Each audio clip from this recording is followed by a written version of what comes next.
in the Hawaiian tradition, I'll say aloha to all of you. Aloha. It is really my pleasure to be here. We've been talking between Director Chang and Elena about this. My dreams come true finally here. So I have to say thank you very much for the arrangement, and I have the pleasure and honor to meet the new director, Javier. So also my honor is a really auspicious day today. And it was pouring rain in Lisbon, and Helena said it was pouring rain, and she said, bring some sun. My plane came down, sun was out. I said, yes, that's a good sign here. So all the signs line up, so I will have a wonderful time here. So my apology for not able to speak in your language. So I'll speak in English, and I'll try to be clear. I'll slow down just a little bit for you, and also the fact that all my professional and academic life has been in English, so it's easier for me to express what I want to say in English. So please bear with me, and if you have questions, I would be happy to entertain them. So the talk of today is I deliberately set it as a very big topic: music and contemporary Chinese culture. What do we mean by that, and what do we learn from it? Music, to a lot of people, especially in America, for example, people drive. They say, "Oh yeah, I listen to music when I drive. I listen to music when I do dishes at home. I just hum when I shower," and that's about the extent of their way of thinking or engaging with music. So what does music mean to people? And obviously we all know what it means to you individually. And yet as a group, as a community, as a culture, what does that mean? So this is what I do. I analyze the relationship between music and culture and people. This discipline is called etnomusicologhy. In Chinese it's called 民族音乐学. It's a discipline that focuses on the relationship between people and music. Essentially, we are an anthropologist of sorts. We look at people through music. Other anthropologists, they look at food, for example. They look at anthropology of food, or anthropology of fashion, or family structure in the classical sense. So this is a new discipline. New in the sense it's not 5th century or like your country. This is only 50, 60 years old, this discipline, but it has been quite influential in teaching people how to look at things differently, and in the tradition of anthropology and the tradition of cultural studies. So we use some of those tools and language. So my focus will be on Chinese music, Chinese culture. How do we understand it? How do we get a handle in getting at this thing called Chinese music? So I'll start with some images and some music. So if I give a talk without giving you music, then I'm just bluffing. I'm not teaching you anything. So I'll start with some music, and if you couldn't understand or don't agree with me in what I said, you have some good music to listen to. So these are the images of Chinese music. Some of you may have a particular idea what Chinese music is, and others may have different. So I selected a few that what I think is important. First, this. Okay, and you all know this guy, right? Why do you know him? Because he's everywhere, right? He's in the subway advertising for Rolex. He's the ambassador of UNESCO or something, right? And this one, do you know her? Wang Yujia. She's the hottest, both playing and in appearance nowadays in New York. And she's very provocative and very dynamic as a player. But she always showed up in miniskirts and low cut to play her Rachmaninoffs, something like that. This one, perhaps a little less known than Lang Lang is the violinist Michelle Young, also quite a prominent pianist. So some people think, okay, Chinese music, we have Lang Lang, we have these Wang Yijia. And some people will think, oh no, it's a very, very far cry from images such as this one. For the longest time, I still get questions from people. It's like, isn't China a communist society? What happened to the revolution? I said, it's still there. So some people would think of Chinese music or think of Chinese culture with this kind of images. So I'm going to just play some of the sound to set up the stage.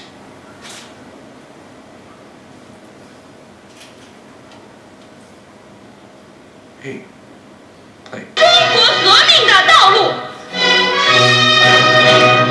This kind of sound.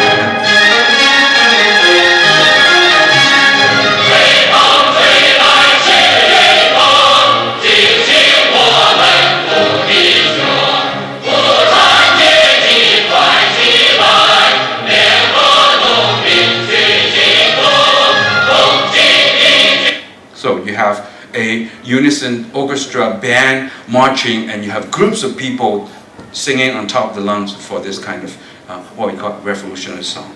And another image, this one everybody knows. A lot of people would know this song very well. Again, traditional style in the background.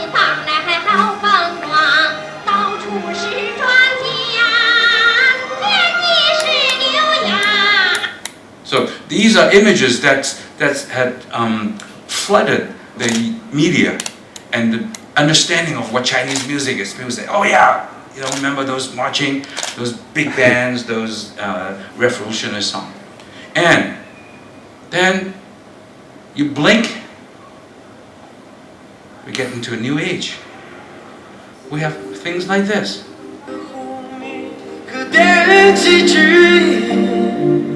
我似乎听到了他楚楚般的心跳，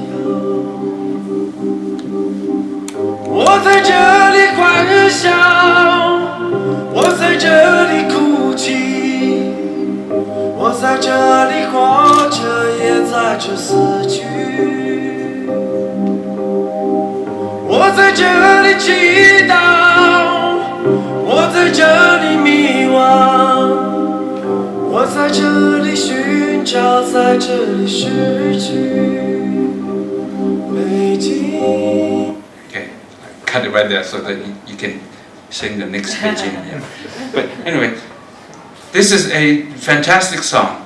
And what happened? How come from Nanyuan, all of a sudden we get to Beijing, Beijing, I lost myself in you.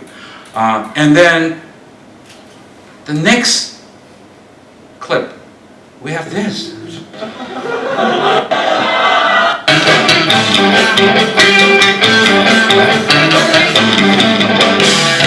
是否每天忙碌只为一顿饭？是否幻想里只有两个手段？是否爱人已爱成了一个伴儿？是否半夜心痒痒他们直蹭看？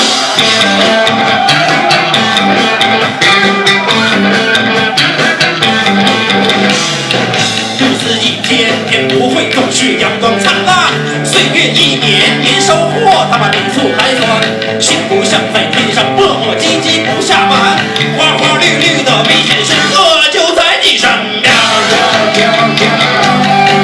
身边身边身边 So that's a really, rocking out song you're talking about. In the beginning, you have all this guitar licks and going at it and sort of more hardcore rock aesthetics. Then down south, you have another band. That's really amazing. For some of you who speak Chinese, I'm not going to tell you what dialect they're going to sing in, but you listen to the dialect. They're not singing in Putonghua. And someone tell me what language they sing in.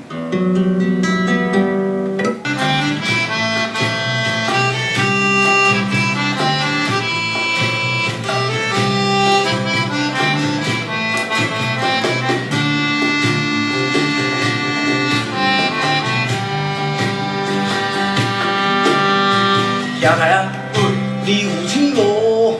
哇！你有够青娶老婆无？兄弟啊，你有厝无？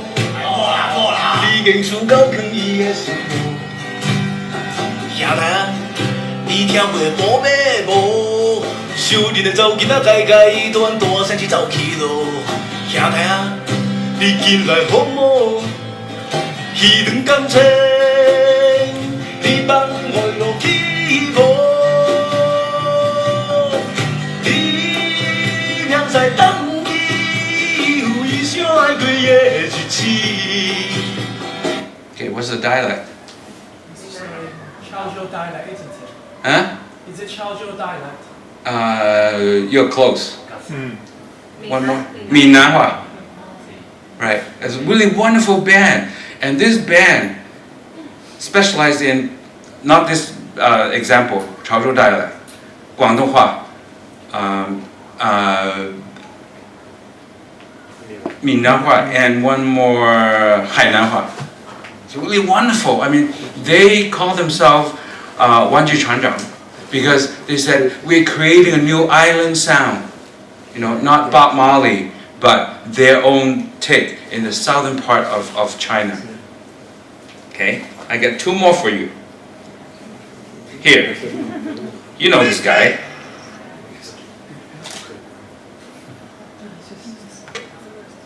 Huh?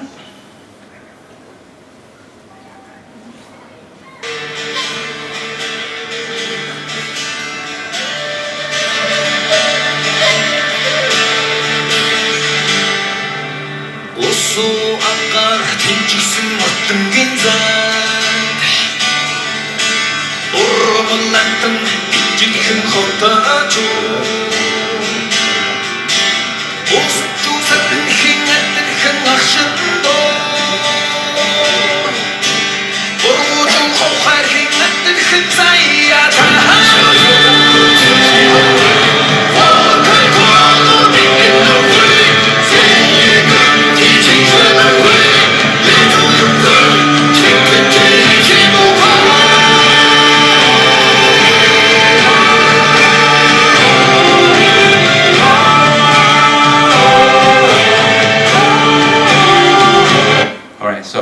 Guys is a band that has actually attracted global attention, and they perform in Netherlands, in Germany, everywhere. You know, a different style of music. I got my last two examples. One, Shu Yang, Hange. 喊歌。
Very different from the previous one that plays on the theme of inner Mongolian music, and the previous one, the island sound, and this one relies on the northwestern music style.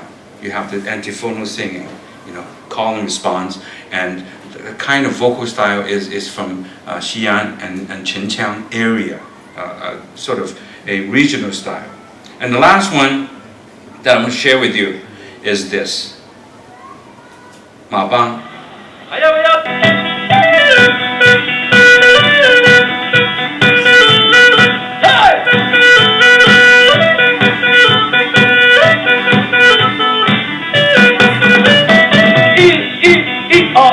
跳起龙皇城。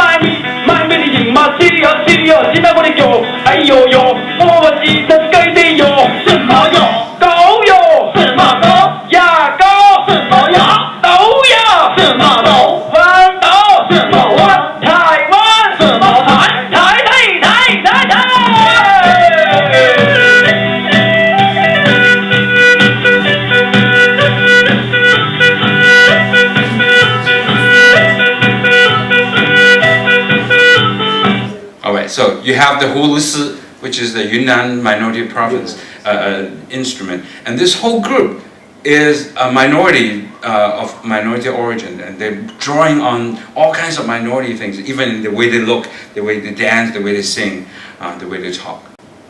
Now, if you look at the 5 examples, what you could conclude if you go to Beijing, China nowadays, you see all this stuff. China is so modern. Look at them. You know, you have youth culture. You know, the notion of rebellion, anger, self-expression. You know, this is new identity with the new economy, and there is different ethnicity. You have the Hangai, Inner Mongolian. You have Mabang, which is southwestern minority, and then you have all those people, crazy guys jumping up and down, like desire, expression, and then the context in which these examples are drawn from. The last one is from a big rock concert. You know, people buy a ticket. You have to have money to go to partake in this kind of stuff. So if you look at those examples, you can come up with a notion of Chinese music is about that. Well, so, and what I want to tell you is that yes, you're right, but that's not the entire picture. The entire picture is a lot more complicated. So if we want to kind of examine the reason why certain things happen that way, like these groups of music, then we have to understand different kinds of tradition, different kind of trajectory and foundation from which these people drawn, and the meaning that it created for the people who consume them. Yeah. So I'm going to go back into history. I'm sure we have historians in the audience. They would appreciate that I drawn from history. I don't just study contemporary. So if we look at modern China, so what I use the term modern China in a very, very loose sense. I mostly meant to say it's 20th century. And in 20th century, China has experienced a tremendous change in all forms of life. Political, social, cultural, you name it. It all happened in 20th century. It's not that the other century things didn't change, but 20th century is the things that happened the most dramatic and most deep and most influential in shaping this notion of China, or this idea of Chinese music and Chinese culture. So in 20th century, what do we have? We have new institutions, new ideas about things. Political ideology, we all know that. The idea of socialism come in, the idea of democracy come in, the idea of self-expression come in. We have new knowledge. From the 19th century, we have Yan Fu's translation of Darwinism. We have ideas of translating the newest writing about music into China. The ideas of realism and also symbolic poem from France. We have new ideas of doing things, and as a result, intellectuals and common people have a very different way of looking at the world. They no longer feel themselves as grounded as before in dynastic China. Before the ending of dynastic China in 1911, what happened is you have Qing dynasty who controls, or at least become the bedrock of a self-identification that give people the sense of who they are. But after 1911, all of a sudden people lost that foundation. They don't know what they are. They look at themselves. Some say, wow, our stuff is such a great, come from great tradition. And some people look at it and say, no, our stuff is backward. It's not progress. Look at our 5,000 years of Confucianist teaching led us to being defeated by all these foreigners, right? So the way people are looking at themselves changes. So 20th century is an exciting time. It's a time that was marked by crisis. By crisis, therefore, there are new opportunities. So 危机, you have 危险, therefore you have 机会. So 20th century is a period of that. So in music, it sort of plays out all these very, very abstract ideas. One of the things that I'm interested in looking why music is important is if we talk about abstract ideas, talk about feelings, we actually are not talking about anything that we know except for the words that you use, right? So material culture such as music, arts, clothing, writing are the material that actually embodies those abstract ideas. Yeah? So ideas are just abstract, you cannot touch it. But music is something you can hear. Then you can say, ah, I can hear backwardness there. Ah, I can hear progressiveness.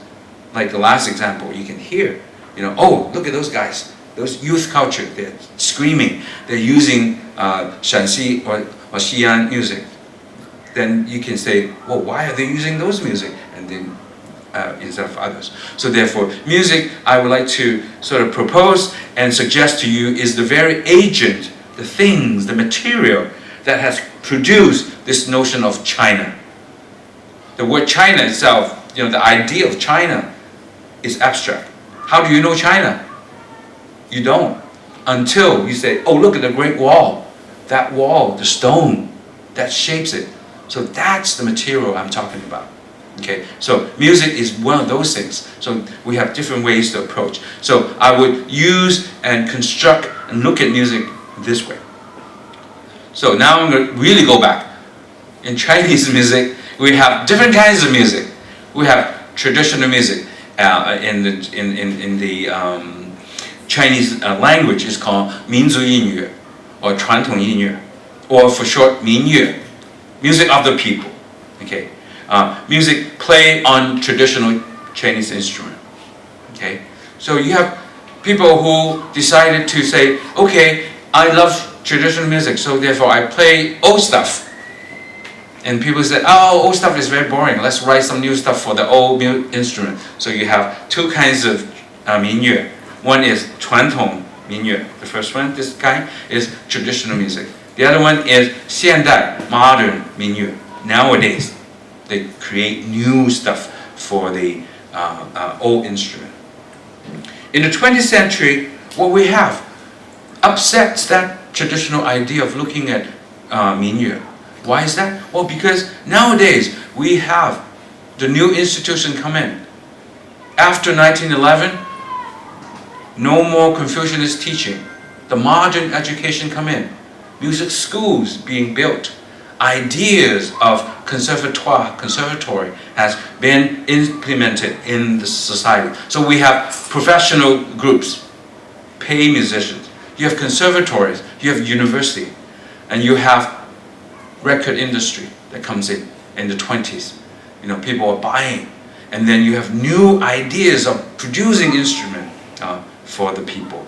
So 民间音乐 has traditionally been a term using for people who play for fun, not professional musician. So you have all kinds of very loose kind of music playing, like in the backyard after dinner, everybody pull up a chair and bring the instrument. Oh, let's play whatever, So that kind of practice has been sort of in the tradition for a long time. There's community groups like neighborhood. Oh, 2 streets over. Oh, why don't you bring your whatever instrument? Let's play. So these kind of music making has always been in the community for a long time. And yet, when the new performing arts academies and conservatories came in, it upsets that balance because now there's new ways of looking at this music. And people say, hey, I practice my erhu 8 hours a day in the practice room. I can play this. And you cannot because you are not trained. You cannot even hold the instrument like how we used to do it. So this kind of created a very big gap between musicians of different tradition.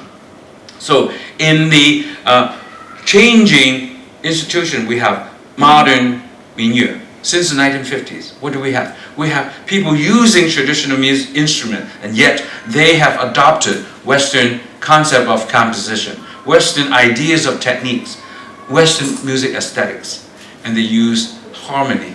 Harmony is for those of you here, you know harmony, even though you may not know how to write the basic harmony.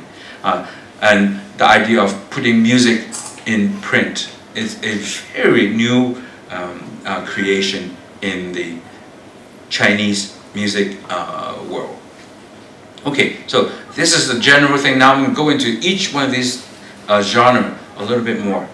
In traditional 传统民乐, what we have is music use traditional music technique, traditional in the sense It's not influenced by the conservatory. It's things that people do, and they may learn from their grandfather or a master's from next street.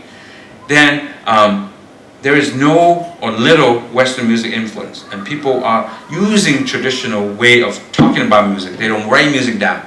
They have different ways to talk about it. And most of the traditional Chinese music is what we call linear, meaning the musical term linear meaning melody based.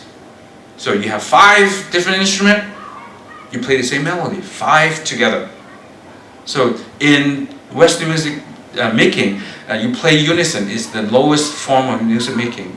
If you're of any standard, you will not play your instrument play the same melody. You will play something else. You play a harmony. You play a counter melody. You play something to enrich texture. But in traditional Chinese music, they all play one melody, and each one change the melody a little bit to make it into a very heterophonic. This is a musical term, meaning very flowery. Even though they move at the same time, but each one has a little ornament or embellishment. So what I want to suggest to you as we're listening to music, we are actually going into I'm going to introduce a Chinese term. It's called 聆听. For those who knows Chinese, you know 聆听 is to listen with attention and care, to listen not just what you hear, but you have to go beyond the sound, because all musics are produced within a particular context.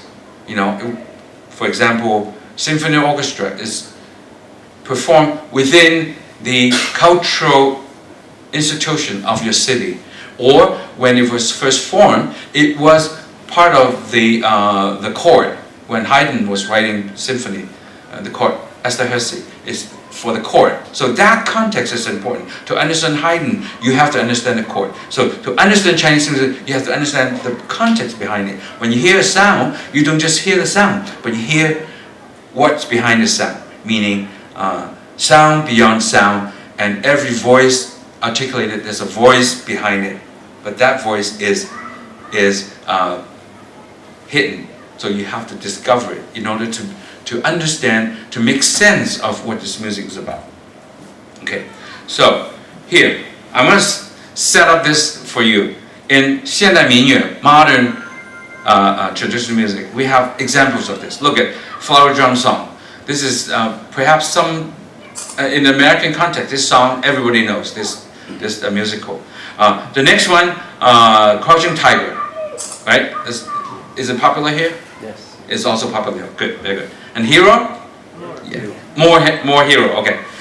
Very good. So these are examples. So well, for those who didn't, I remember talking to a couple of students, they said, oh, I love Chinese music. I said, how? Why? So they said, oh, listen to this. And they played Crouching Tiger. I said, okay, do you understand what this music is? He said, so beautiful. Chinese music is magical. I said, oh, okay. Come take my class. I'll teach you everything. So what I want to say is, in these examples, flower drum song, Crouching Tiger, and Hero, and they use pentatonic scale mostly. You know, do, re, mi, sol, la, pentatonic, and they use a lot of drums and gongs because the Chinese music,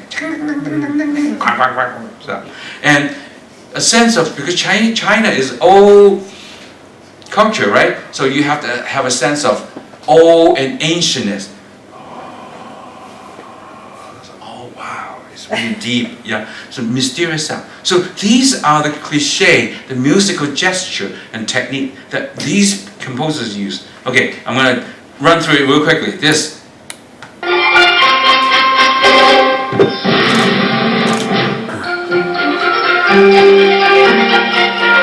Pentatonic.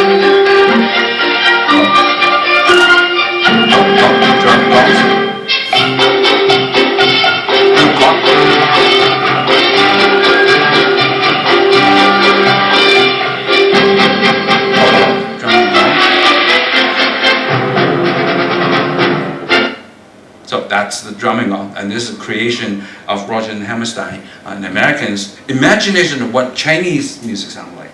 So the context of this is to imagine what Chinese music is for most of the people. Secondly, your favorite. Mysterious.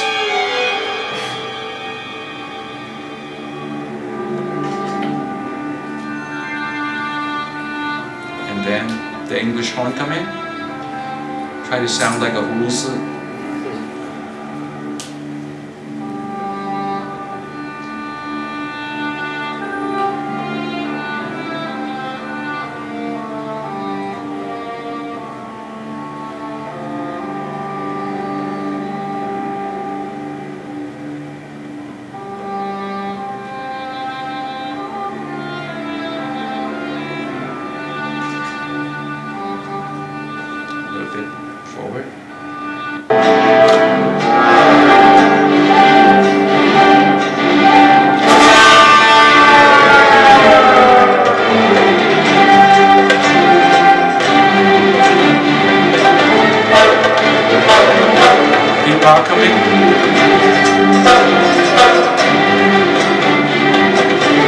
So the whole trailer music is built on those musical cliché of what Chinese sounds should be.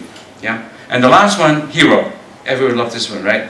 The flying, very important. So I'm gonna play it and I'll tell you a little story on this one.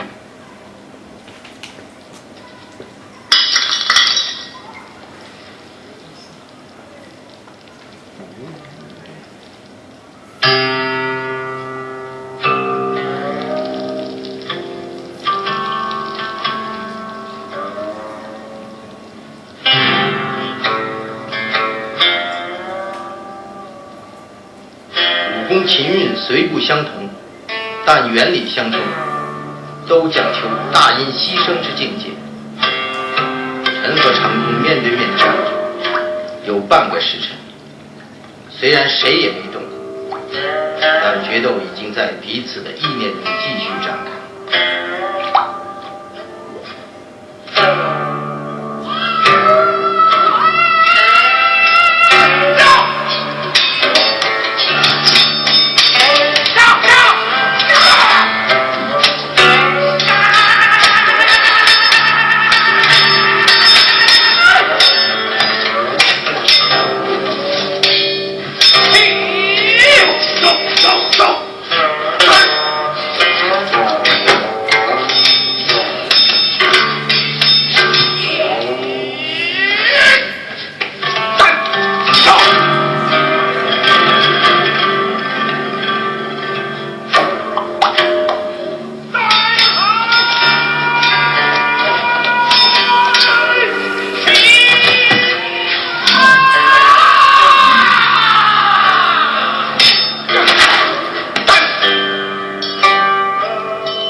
Implying the sound. In the beginning, they said the ideas of fighting in martial arts and the principle of Qin music is basically the same. So you can close your eyes, listen to the music, and you're fighting with each other in your thoughts. So it's really wonderful to imply music has the magic power that can push you into killing each other and fighting in the air. So this is another very interesting tidbit of the scene. I'm going to hold on to that story. I'm going to tell you later when I give you a little bit more background. Now, these are images and musical cliché about creating something Chinese, using a very common ideas. So when people look at this and listen to this, they're like, wow, isn't Chinese music great? You know, it's great because we are, again, into this mythical creation of what Chinese music is. And even though there's some mistake in it, never mind that, but it created effects that people want.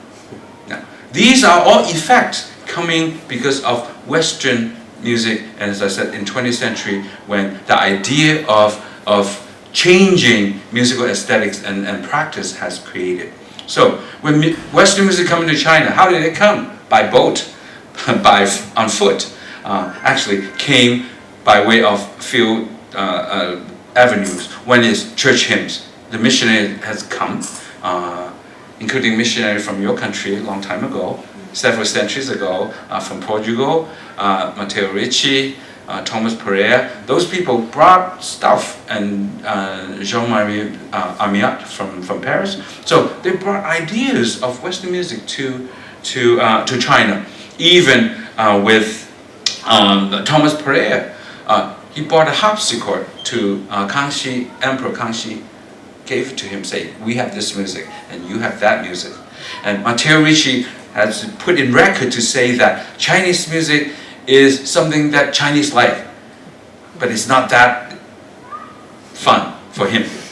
They like what they do, but we don't. So it's a very kind of derogatory kind of comment.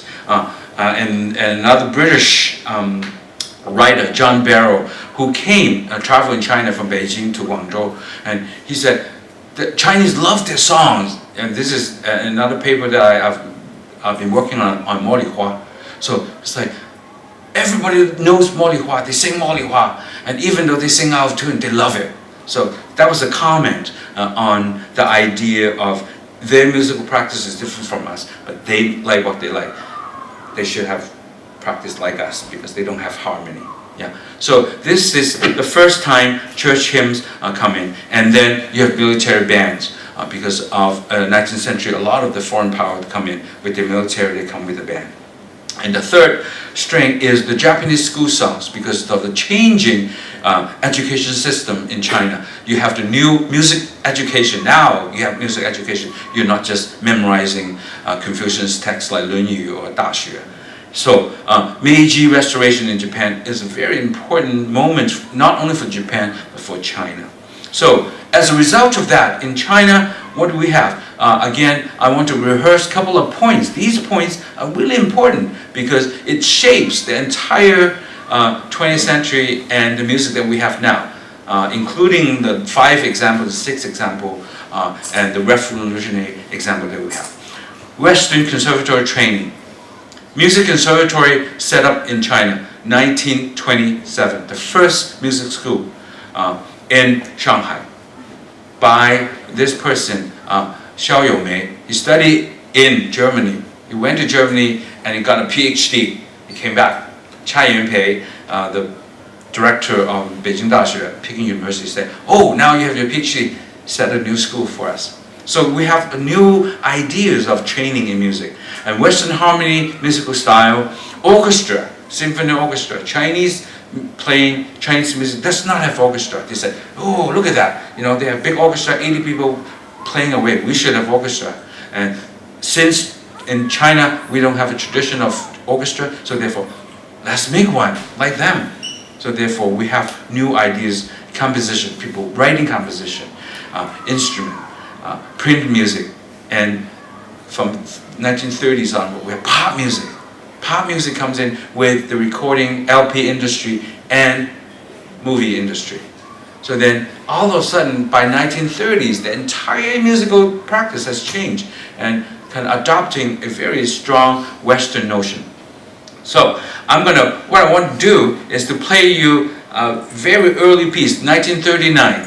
This student, very famous student, probably you've never heard of him. He's very famous within musical world, Tan Xiaoluan. He studied at Yale University and he wrote a piece. It's a string trio, and this string trio sounds like this.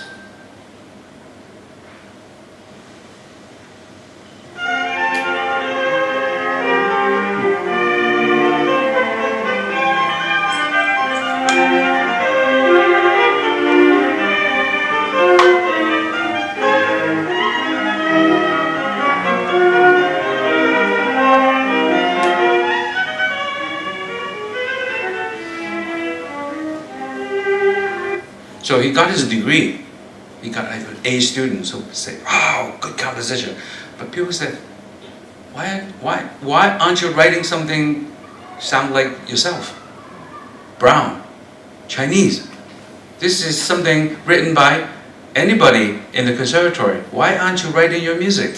Why are you writing like us? So the idea of learning to write Chinese music or music of your own kind has become So it became important. People were thinking, oh yeah. So in 1932, He Luding, this one mostly people know, and he's the first Chinese composer who actually tried, and he was studying under a Russian composer, Alexander Cherepnin, in Shanghai. So Cherepnin said, you're a very good writer, but you're not writing the music that make yourself proud, because you're writing like me. Why are you writing music like me? You should write music for yourself. So he wrote this piece that has become a standard repertoire, 牧童短笛.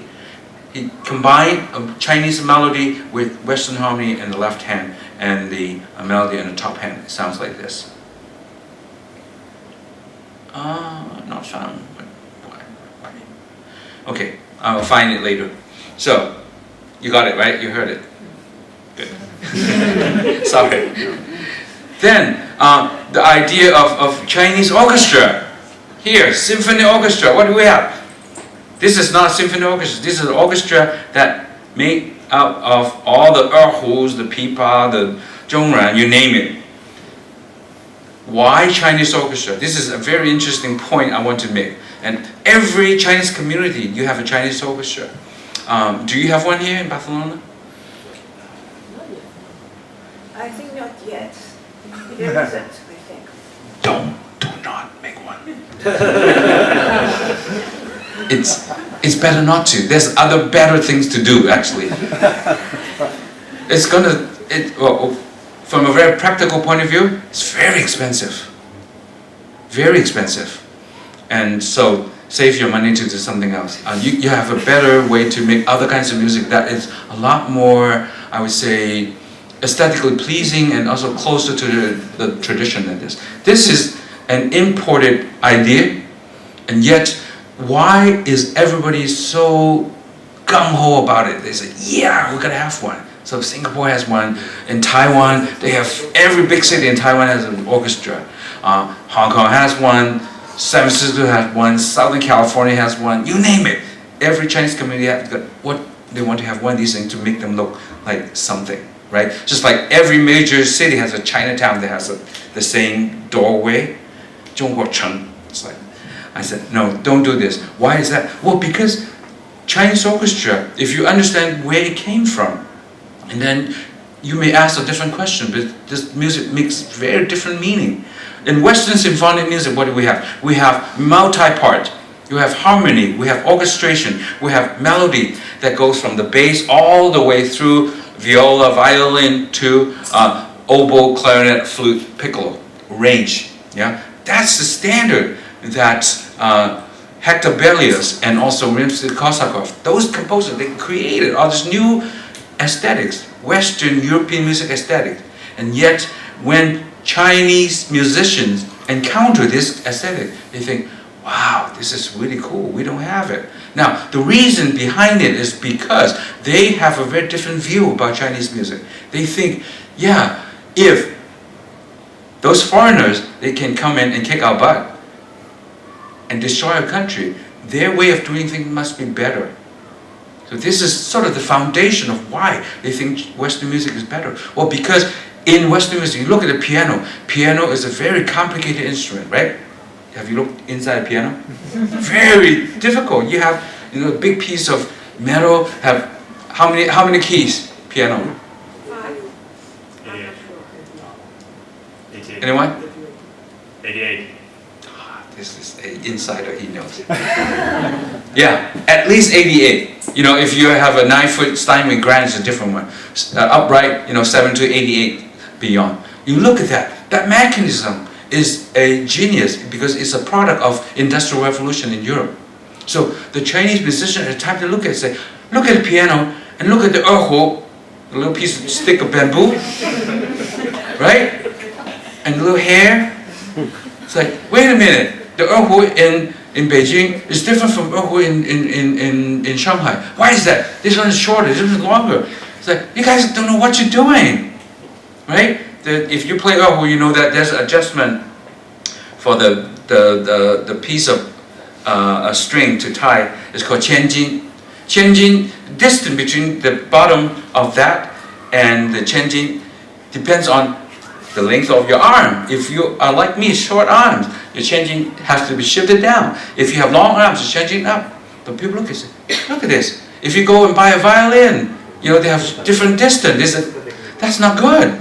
It got to be standardized. So this notion of advanced technology standardization become a very important point for Chinese musicians. Is that, okay, Chinese music, look at all this erhu, all these things. They are not uniform.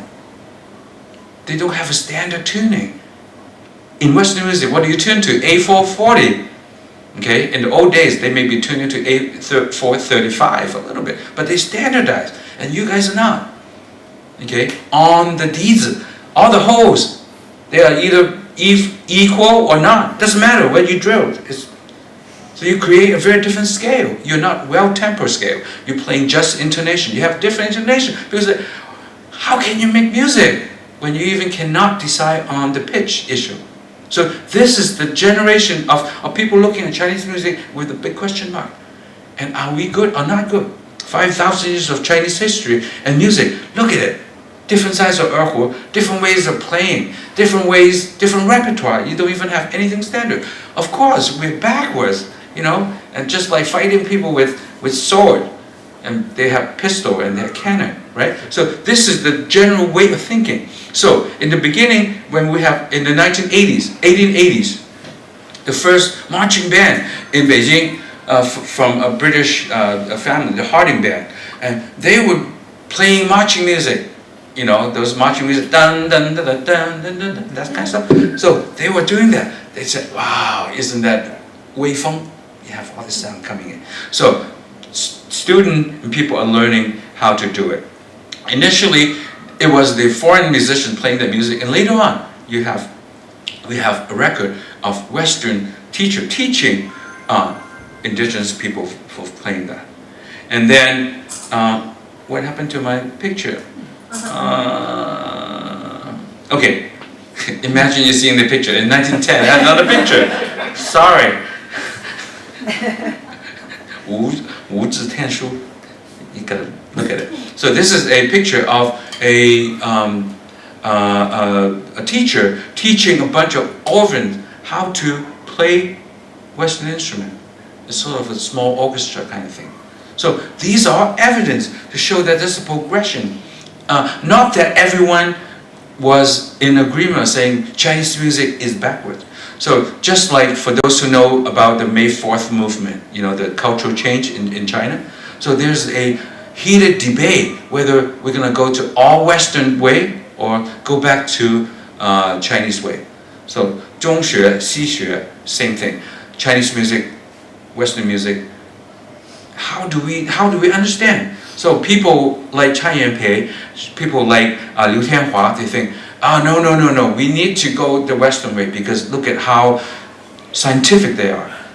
They have ways to think about things that works very well. So therefore, some people say, oh, no, let's go back to the old ways, but just make it better. And so this debate had created two directions. One, go the Western way. This is what we have, the Western way. Okay, and then you have the 传统民乐, meaning we'll go the neighborhood way. So there are people playing the neighborhood way. And I myself, when I was doing work at the Shanghai Conservatory, and I have this debate with my teacher. So every day, me and my friends, we went out to the tea house to learn music from the musician. So my teacher said, how come you're not studying in your room? Why are you wasting the time playing music with those people who don't know how to play? I said, no, these are folk musicians. They know what they know what they're doing. The teacher said, no, they cannot even tune the instrument. They cannot play the same piece, same way every time. Each time they play is different because their 水平, the standard is poor. That's why they cannot play the same way. And so they're missing the whole boat of what's wrong and what's good about traditional way of doing music. Yeah. Here I've talked about Chinese music orchestra for a long time. I'm going to show you a great example. This is a performance in the Vienna Golden Hall of a Chinese piece written with a conductor and playing a piece that a la symphonic music. Dance of the Yao People. Very popular piece in bass is like newly created instrument, like a bass erhu, it's like a double bass. Erhu, first violin.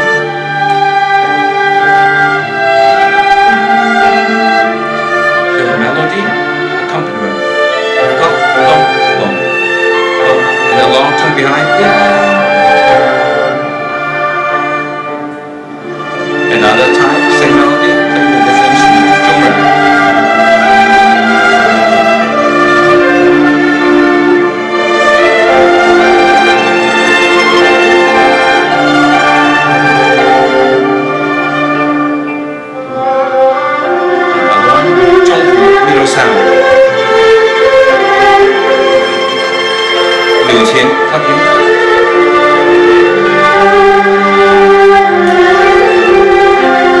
Big sound. You got a sense. The kind of layering symphonic music approach to this grandioso. And then the next thing is new thing, concerto. Concerto, you know, piano concerto, violin concerto. Now there are lots of concerto being written for any Chinese instrument. And again, it's this new phenomenon has captured the Western notion, the Western aesthetic of playing music. So with this in mind, then you ask the question, what is traditional Chinese music then?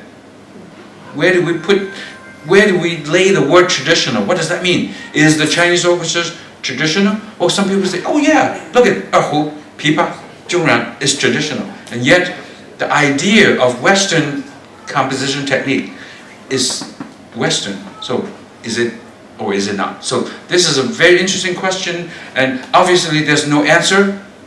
It's not yes, it's traditional, or no, it's not. It's meaningless to ask whether it is or it is not. So I think what is more productive is to say, how do people define their music as traditional? What element?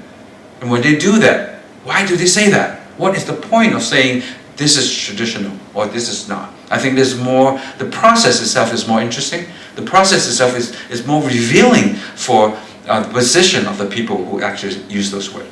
Okay, back into Chinese music. Chinese music actually drawn mostly from one group of people among Chinese culture. You know, Chinese, nowadays politically there are 56 groups, minority groups, including the Han, which is not minority.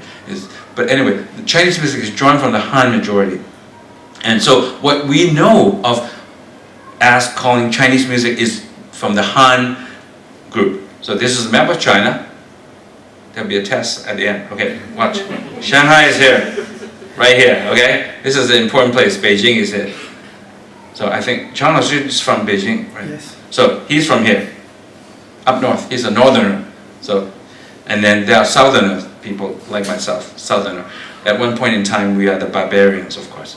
But we have risen. We're equal now. So anyway, so the Han people live in this area, mostly in this area. Yeah? So most of the music that we know. And the first band, the Inner Mongolian band, they come from this area. You know, the last one with the hulusi, they came from this area.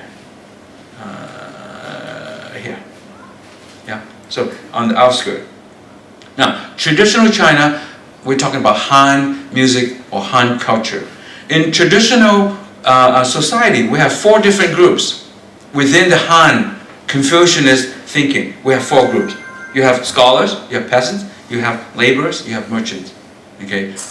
Scholars are the one who could have education. And education not only means a good job. Education means you have a duty. So the way to understand Confucianism, some people would think, oh, Confucianism is such a restrictive and such an oppressive system. And I said, no, Confucianism is just a different way of organizing people. The hierarchy is not because of, I'm better, I do this. You are worse, you are down there. It's just that we have different function in society. Yeah? So, let me finish this first. Scholars, their job is to be educated so that they can use their thinking to contribute to society and government. Peasants, they're good with their hands and they can plan things so that they can produce things for the people. And laborers, they can make chairs and tables and houses for people. And merchants are not that good, actually. Their job is to make money. And therefore, in traditional society, merchants are very low class. Unlike us, merchants are now up there, right? Us scholars are down there. This is something, we have to lament the situation of the world. But anyway, so with this thinking, so everybody is doing something. So when scholars, they study, they're not just studying to Gaokao or get into Peking University. They study because their knowledge could help the government to run smoothly so that the government create, in Confucius thinking, a harmonious world for all of us to live in so that we don't fight. That's the whole idea. Okay, so I'll give you one definition of Confucianism. Some people ask all the time, I learned it from my colleague, what is Confucianism? Well, some say, oh, Confucianism is a religion. Confucianism is a philosophy. Confucianism, and my scholar friend said, no, Confucianism, simply put, is a way of managing relationship. That's it. Simply take. Confucianism teaches you how to relate to people. Okay?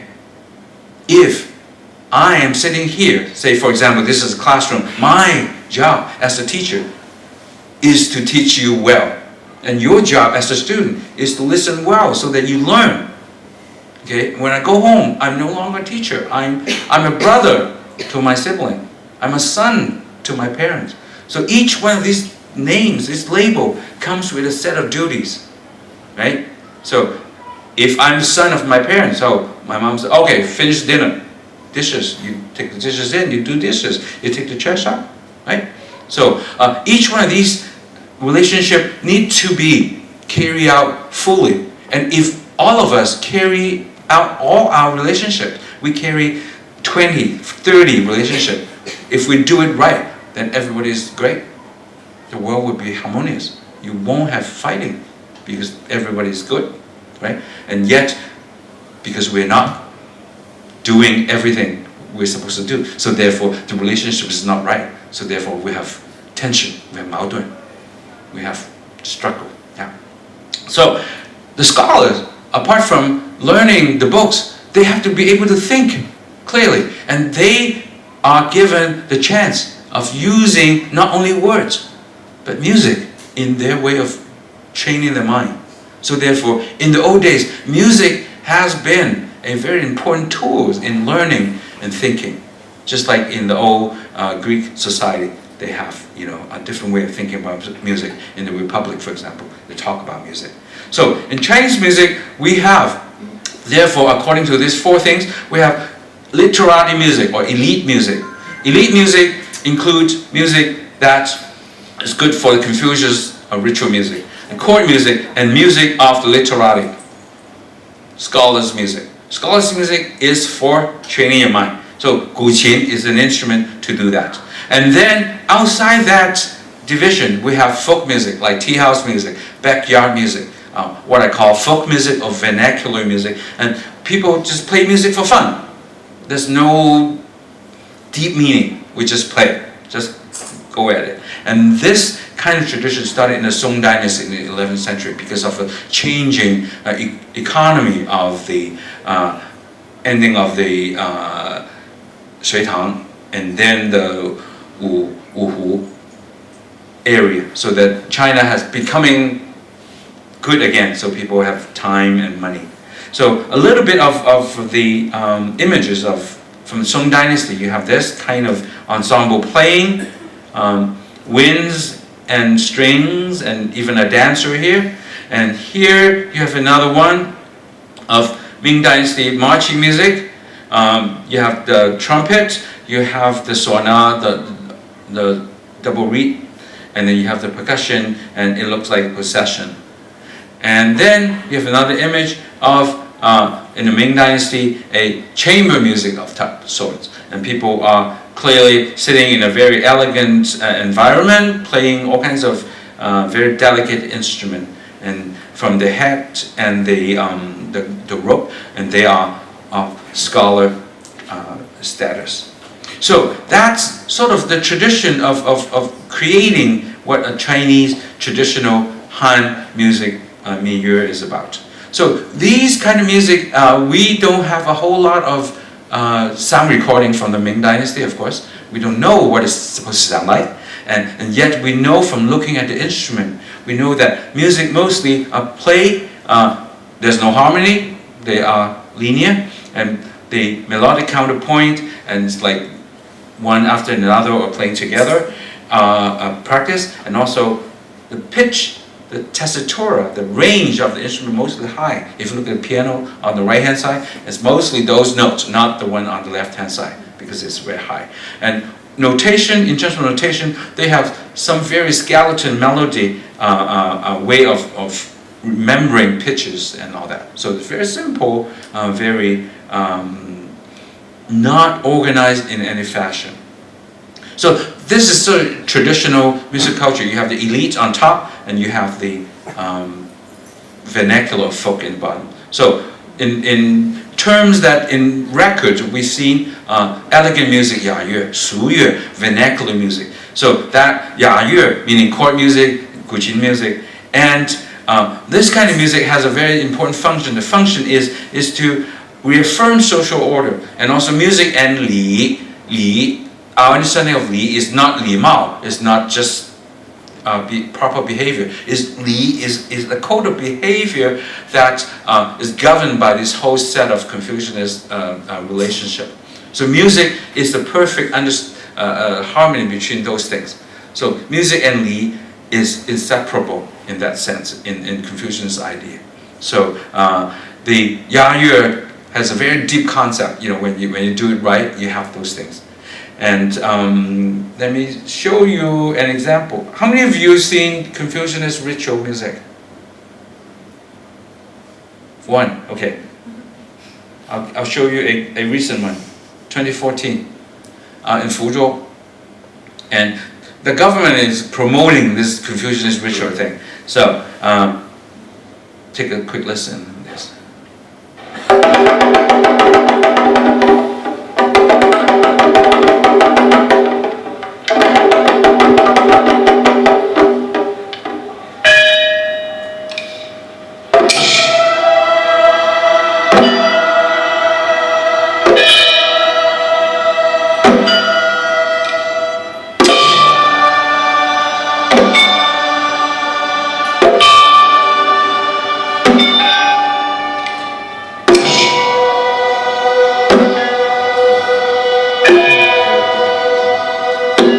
Chimes in the bottom.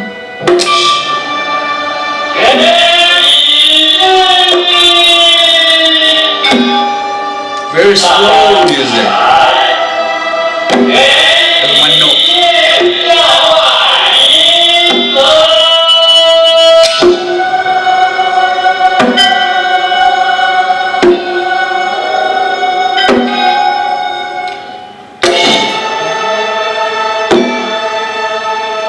So it's very slow going. If you listen to this music, you're going to fall asleep because that note doesn't do anything. Or it doesn't go faster. It doesn't. But the idea, of course, is when they do that, you hear the words. You know, there's sometimes they have important words to sing along. So you hear the words. The melody is not important. You know, it's what we call locogenic, meaning the meaning of the words is more important than the melody itself. So in ritual music, the idea is you gotta be focusing your mind on something big. You're not standing here going, this kind of stuff won't do. This, like, okay. And then start again. This go on for like 2-3 hours. You know, so by the end of the ritual, you're supposed to get something out of it, yeah? So if you keep repeating this day in and day out, then you will be so smart. I can't believe it. But anyway, so we have, this is the ritual music. And the other instrument that the literati would do is guqin. This is a really wonderful instrument, and I would urge you, if you have some money, this is something you deserve to kind of invest your money into it. The instrument is not expensive. It's a very, from a musical point of view, it's very nuanced and unique. So this is a zither type instrument, and with the points, I'm going to show the playing actually is better. So I want you to watch her left hand and right hand, the way it moves. Okay, she is an old friend, Dai Xiaolian, and the Shanghai Conservatory. She's a professor of Guqin. Yeah, so watch both hands. This is Guqin music.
I'll stop here. It's really beautiful, and of course, in the old days, she will not be playing this instrument. Yeah, this is only men, sorry to say that, has a privilege to play this instrument, and she will be in the back, doing nothing, not this, because she will have no privilege of education, so therefore have no access to this music. So a typical drawing is this kind of painting. Sitting in the bamboo grove, playing to your best friend who understands your music.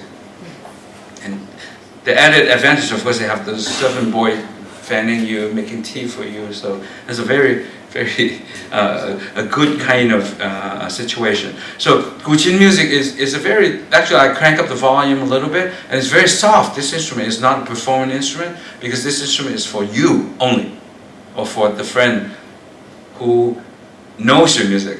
You can only play it to him who understands, not anybody else. So, so playing the music is a way to attain a different sense of spiritual enlightenment or contemplation, as a scholar would do. So, when you have things like this, scholars take this instrument very seriously, so seriously that they would try to own the instrument in different ways. One is to write poetry about it and have it carved on the back of the Guqin. Right? Because a scholar would know how to do calligraphy, shufa. So they would write all this stuff and then have it carved in the back. So if you happen to see a historical antique Guqin, first thing is to look in the back, see what you have. So if you see a lot of writings, that's expensive. You know, Guqin is nowadays very expensive. It used to be cheap.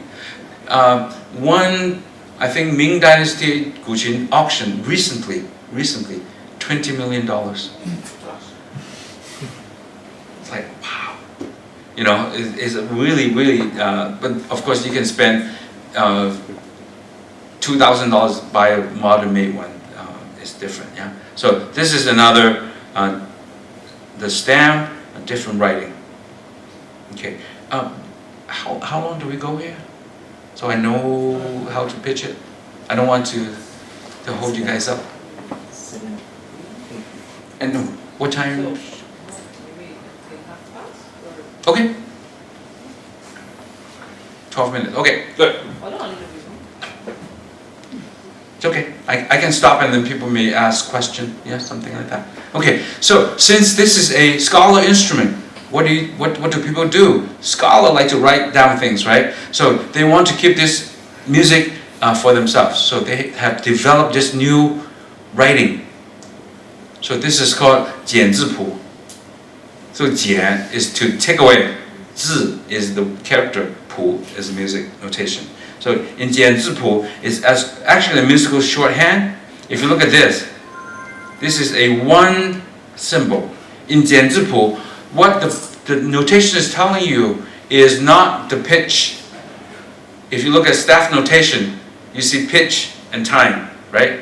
How high? G, quarter note, half note. Here, no. They tell you, put your left hand, thumb here, pluck with this. So it's an action chart. So this one, it says, 大六桌勾六, meaning 大 thumb, the sixth position, those white dots, sixth position. 桌 is to move up, 勾 is the right hand, middle finger, 六 on the sixth string. So sixth position, sixth string, doom. That's it. So this process is called 打谱 to realize the score. So each one of these things, you have to know what it means, and then you start kind of following it.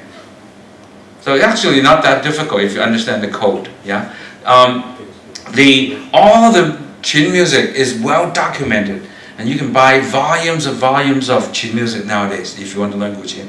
It's wealth of information left behind because the scholar has written down. And the notation start with the title, Gaoshan, high mountain. And here, to tell you how to tune your Guqin, what tuning you're going to use. And here is your program note, describing the mood of the music. Okay? And Qi, first paragraph, and then you start your thing. Yeah? So remember, you saw her doing a lot of the sliding, different kinds of movement. It's all notated in here. The only thing it doesn't give you is how long the note is. It doesn't tell you time. So how do you learn time? You learn it from your teacher. So therefore, different teacher has different pai, different school. So if you're from Sichuan, Chuan Pai, they have one way of realizing the score. If you are from Yushan Pai, from Shanghai, then this teacher, this lineage has one way of realizing this piece. So you have the same piece sounding very differently. And so I remember learning this instrument, hearing the same piece in the beginning. I said, wow, what's this piece? He said, oh, it's the piece you know. I said, well, it doesn't sound like? He said, yeah, because this is from a different school, Pai. So Guqin music was played mostly up to about the beginning of the 20th century, and it sort of died down because of the Western influence in music. And this instrument is very soft. So people said, you cannot even hear it. It cannot be on stage performing for people. So for the longest time, nobody learned it. And when I went to the Shanghai Conservatory, I asked people, this is the beginning of the 90s, I said, I want to learn Guqin. I read so much about it, you know. I'm a scholar, I need to learn Guqin. They said, nobody plays this instrument anymore. Why don't you play guzheng? Yeah, guzheng is a different instrument. Yeah, so if anything you could take away today is make sure you don't make the mistake. Guqin and guzheng is different. Yes, promise. Okay. Two things you gotta remember. Guqin has 7 strings. Guzheng 21. Guqin has no bridge. Guzheng has bridge stick out. So there are 2 distinctions. So I get that question all the time. So I say, okay, I make a point to say, remember, please remember. Okay, good. So Guqin is used in Confucian orchestra, used as a solo instrument for the scholar, and the first notation from the 6th century, Youlan, the soliloquy orchid is the first piece of Guqin music. You know, so therefore, from 6th century onward, this tradition has been well documented. So there are all kinds of things to it. So this is the Ya Yue, elegant music. Shu Yue, back to the ones that you know. No, Erhu Pi Ba San Xian, Zhongyuan, Yangqin Di Zi Sheng Shuo Na. These kind of images. The backbone of the Chinese orchestra is all drawn from the Western, from the vernacular instrument. So to understand Suyue or folk music, what do you need to remember? First thing is musical regionalism. very important thing to remember. I'll use a term for when people talk about Chinese things, Chinese food. You go to China, okay, we'll start with here. And people say, what kind of dinner would you like? Oh, let's go Italian. Oh, no, let's go to have Portuguese food. Oh, no, let's go to Chinese food. Okay. But if you go to China, you wouldn't say, hey, let's go for Chinese food, because every food is Chinese food, right? So what do? Okay, what do you want? How about Chuan Cai, Sichuan cooking, or Huaiyan Cai from Shanghai, or Yue Cai? So the first thing you go is the regional cuisine. Regional idea is very important in defining Chinese vernacular culture. So therefore, when you talk about Chinese music, the first question is, what kind of Chinese music are we talking? Are we talking about the Chinese music being influenced by 20th century Western stuff? Chinese orchestra? Then you know, from that. But if people say, oh no, let's do Sichuan music, then you know, oh, we're talking about some regional vernacular folk tradition. So that's a very important thing to remember. So each one of the region have his own pieces, his own way of playing the instrument. Just like when people criticize the erhu, how come erhu sounds like this here and it sounds like that over there? Well, because different. Just like dialect, you know, the Guangdong way of playing erhu sounds this. In Beijing, it's different. Yeah, and so musical characteristics is different, and the flavor of the music is different. Just like food, the flavor of the food, the flavor of the music is very different. So I'm going to show you quickly in my 6 minutes one example perhaps. This one I use it all the time because this is a place you would likely go. If you visit Shanghai, make sure that you go to the old city, the Jiucheng. This place is called Hu Xingting. It's in your guidebook, has to be in your guidebook. Used to be every Monday afternoon, they would have Jiangnan Suzhu music, silk and bamboo music from south of the region. Let me go to the clip for you. So this is what it looks like. This is from my own fieldwork. So they sit around in a chair and they all have a cup of tea and they play, and then they take turn. They don't just, you know, you go there, it's almost like a gathering, and then you just sit around and the director of the group comes and says, oh, today, you why don't you play erhu? Elena, you play pipa. So they would get everyone sitting together and they would decide what piece to play, and they play 2-3 pieces. And when they finish, very good. So they go back to your seat and drink your tea, and they will get another group. They go on for 3 hours or so. Beautiful music making session. And they do exactly the same thing. They play the same tune. And yet each one of you do it slightly differently because of the instrument. So Jiangnan Suzhu is the way they do. In tea houses like that, or in a park. You know, I'd like the Coca-Cola. And then this neighborhood hall, this little kid, 8-year-old, so good. I couldn't believe it. I said, I better give up. This is the instrument I play. I said, this is so good, 8 years old. Why would I even try, right? So, the 3 groups of instruments. Let me go to my clip. Okay, this is Hu Xingting.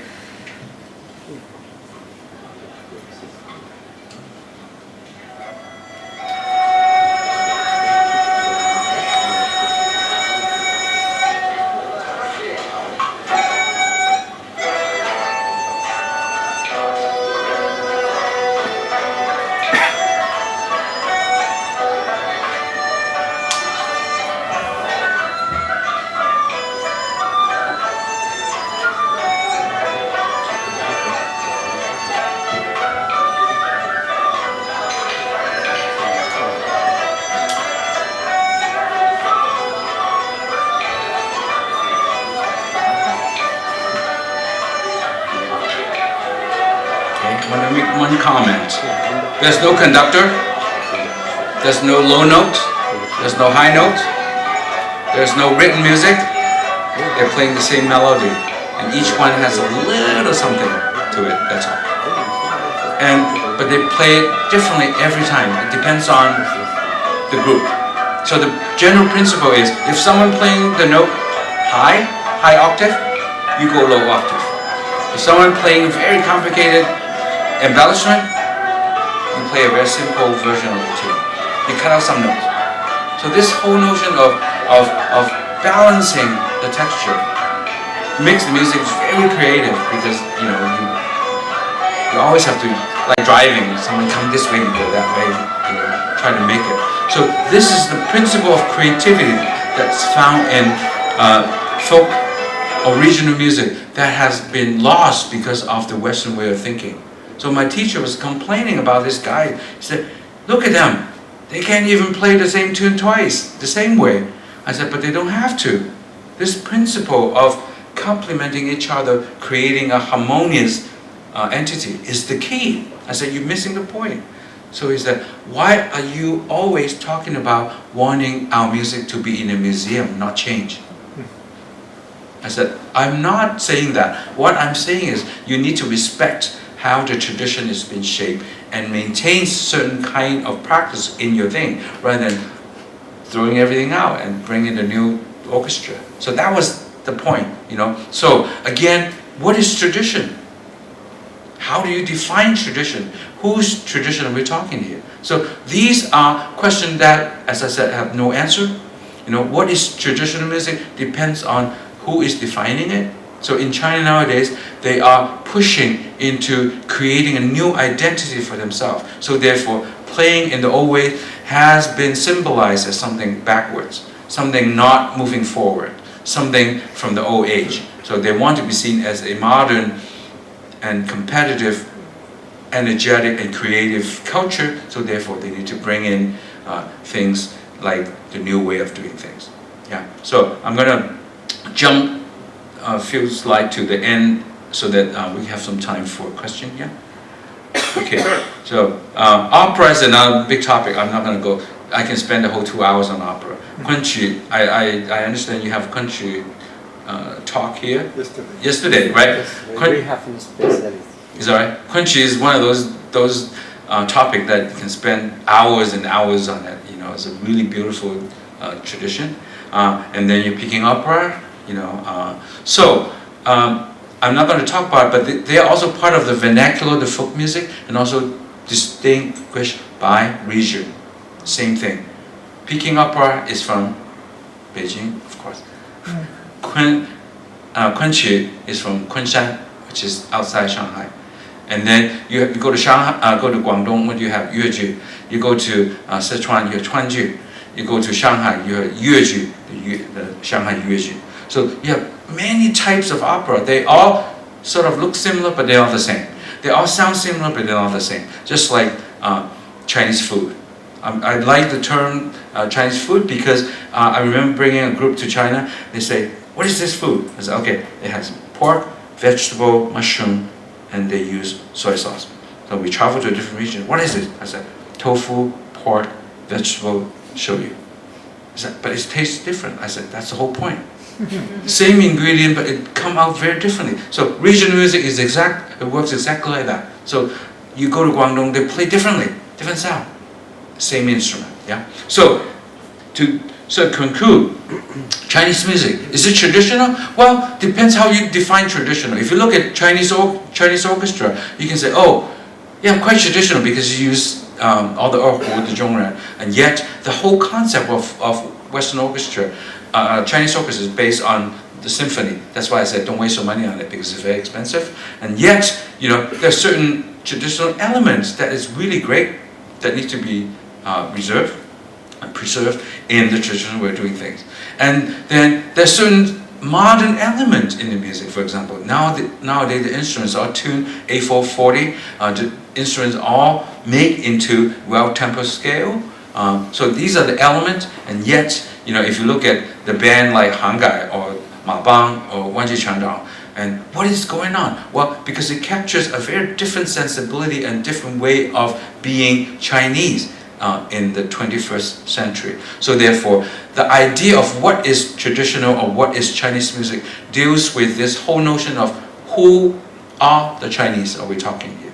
So the identity formation is a very important point, and it sort of embodies most of my work. All my writings is based on this notion of identity formation. What is? How come it is this way? So I try to analyze and try to come at it from various angles. And if you want to understand China, if you understand people of China nowadays, and these are the avenues, this is the material that you can get to. So to conclude, when you listen to Chinese music, traditional Chinese music or modern Chinese music, we're not listening for whether it's elegant, whether it's vulgar, whether it's high culture, low culture. These terms are actually not very useful because it leads us into a very dead-end position. You cannot get out. And what we need to pay attention to, in fact, is the context in which music is being played and shaped. How cultural values and political ethos play into this kind of articulation. And the final point is Chinese music is always changing. Next year, if I come here, I will have new example for you. Because when I go to Beijing, I always listen to bands and different things. So therefore, this notion of ever-changing concept of Chinese music is always there and depends on how it's being understood, listened, and how it's being circulated among people. Okay, I stop here. Thank you very much.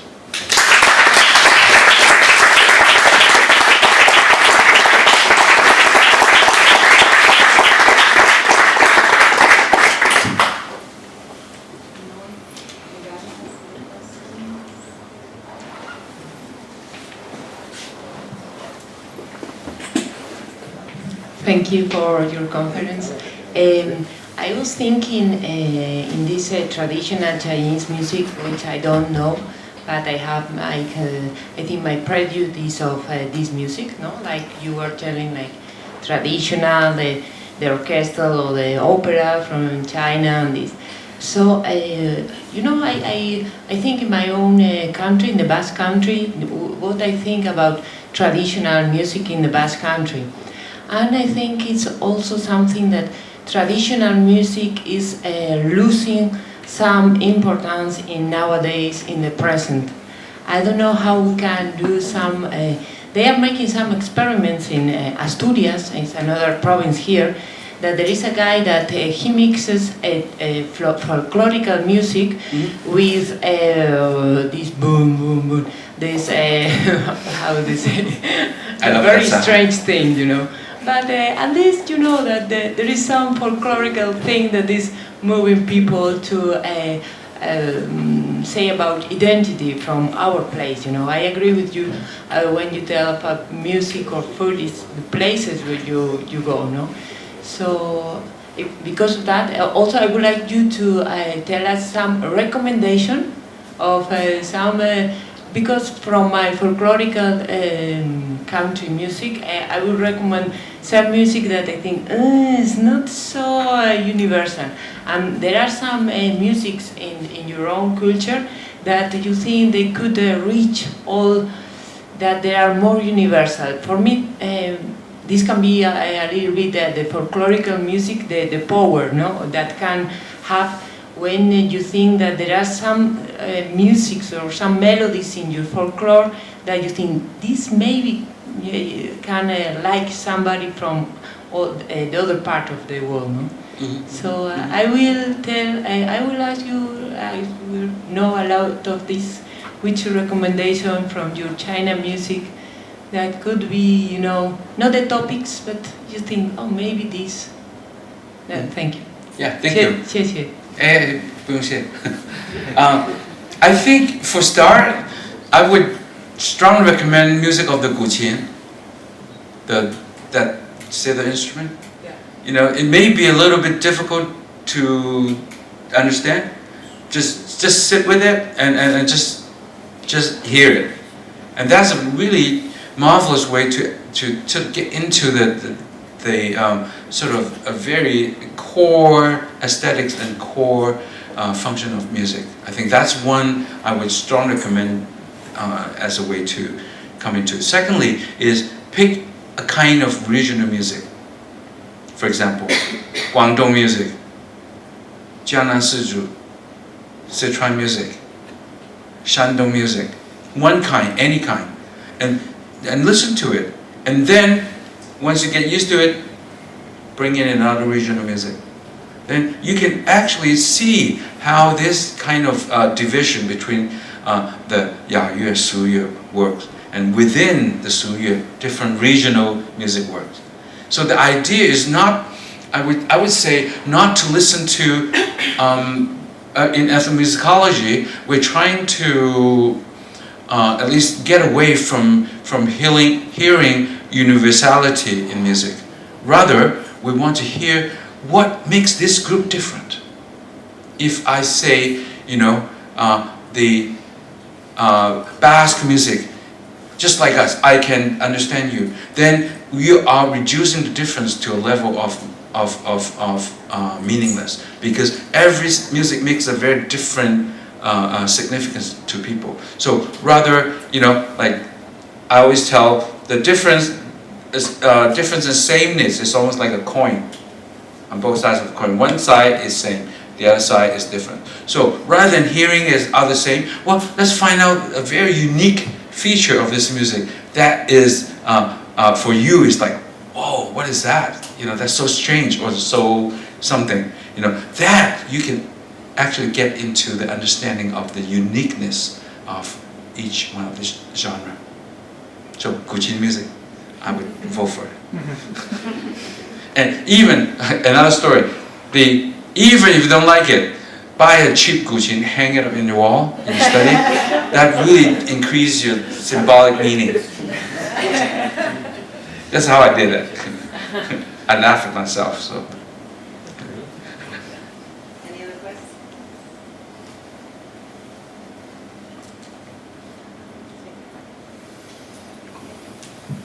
Thank you very much for a wonderful talk. I just want to ask your opinion about the changes since you've been studying Chinese music for a long time, about how Chinese people are perceiving their own traditional music, and how it has been changing in the last decades. Because it's usually said, for example, that in Chinese traditional opera that the audience is like around 70 years old, and they don't appreciate much the traditional ways. But nowadays I see young people doing this association for traditional opera in universities, and you see in these TV shows that you show us that for example, Cui Jian bring this Lao Chang to these shows, and this new going back and building an appreciation for their own traditional ways. And I don't know if this is related to the self-esteem or this new political position in the world. I would like to know your opinion on these matters. Well, thank you. Great question, thank you. I'll give you some observation first. And what happened is traditional music in China since the 80s has kind of disintegrated in a sense, because the institution that supports the orchestra and the training is gone. Before, all the major conservatories, 8 or 9 of them, the Universidad, so they are very selected. They have about 1,000 people, that's it. Each year, you have 1,000 people apply, they take 3, for example. So they are really good. So in the old days, when they graduate, the government would give them a job to a danwei. So your danwei could be Zhongyang Minzhuyetuan, or if you're lucky. If not, you'll be Sanxi Goutuan, okay? So on the outskirts, that's okay, it's a job. So in the danwei, you have your salary, your living, your job cut out. No problem. So everybody when they graduate from University, they got a job. But since the 80s, all of a sudden, all the orchestras and music academy, they are no longer under that system. Meaning, if you run an orchestra, you're on your own. So then they said, okay, what happened to the old people who's been in orchestra for 30 years? So they still need a job. So they are not retiring. So if you're running a business, okay, I only need 2 zhongran players. I already have them. So therefore, all the young kids, they graduate, they don't have opportunity anymore. So therefore, the traditional music scene has gone downhill. There's no longer support. And in the old days, you have concerts, doesn't matter, because they would give free tickets to everyone. So you can go or not go. You still make money because it's government run. But nowadays, it's all on their own. So therefore, traditional music has gone downhill. And so people have to find a new way of living. You either teach privately, or you find new ways of doing things. For example, I have this, okay, I'll show you this one. This is the wonderful group that play a wonderful tune, if I can get it to work, come on. 啊，怎么搞 ？Okay, you're out of luck. Oh, good. You know this group, right? If not, you know the tune. I'll just play to the tune now. Stop.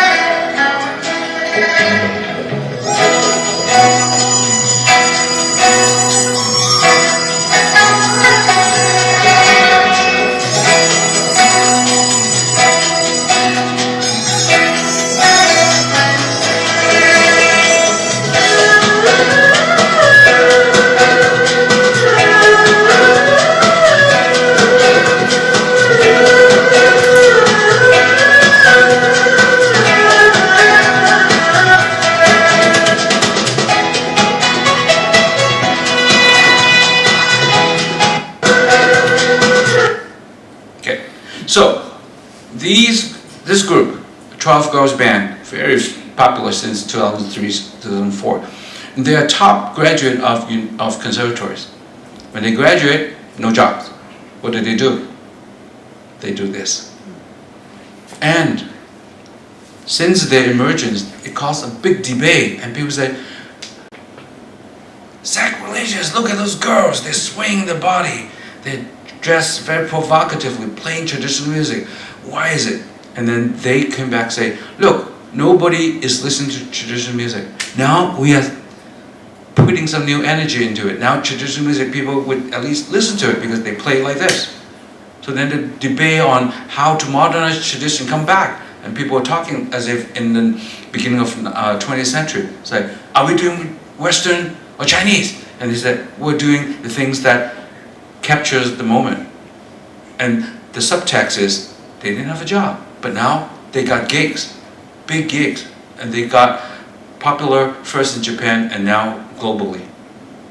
So answer your question is, yes, traditional music has gone down here, and yet these people are very creative. It's like Cui Tian's people. If you listen to Yiwu Shuo, what do they have? They have a Shuana player, they have a Dizi player, and Hange, they're using some of those traditional methods and infused into the rock band. Wu Si, for example, in Mabang, they use that. So therefore, it comes back in a very different way, and people are relying on all kinds of icons or musical icons to create new identity for them within the new context.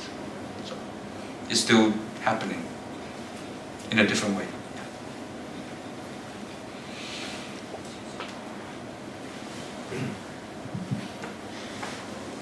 Thank you, Professor Lau. Just a quick question about your point about Confucianism and the relationship with music.